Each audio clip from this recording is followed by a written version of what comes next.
অফিসের কাজের পর ক্লান্ত শেফালি মেট্রো স্টেশনে দাঁড়িয়ে রয়েছে মেট্রো ধরবে বলে।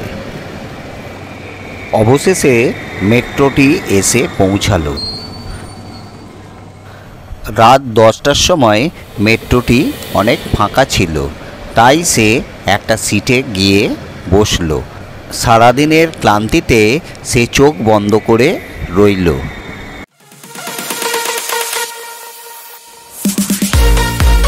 তার সঙ্গে যে ভদ্রলোকটি মেট্রোতে উঠেছিল সে তার পাশের সিটটায় বসে সেলফোনটা বার করে জোরে জোরে কথা বলতে শুরু করলো।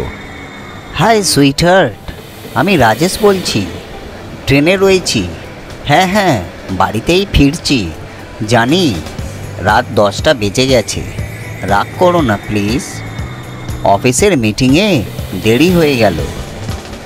না না, রিসেপশনিস্ট প্রীতির সঙ্গে গল্প করছিলাম না, বসের ঘরে মিটিংয়ে ছিলাম। না না, তুমি ছাড়া আর কারোরই দিকে আমি তাকাই না। হ্যাঁ হ্যাঁ, সত্যি সত্যি সত্যি, 3 সত্যি, একমাত্র তুমি ছাড়া আর কে আছে আমার।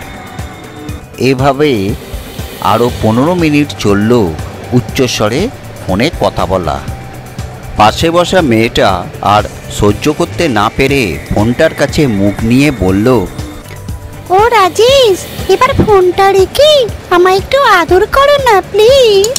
আর বইয়ের সঙ্গে কত ফোনে কথা বলবে। রাজেশ বুঝতে পারল যে সে কত বড় ভুল করে ফেলেছে, কারণ এত জোরে জোরে কথা বলা তার উচিত হয়নি।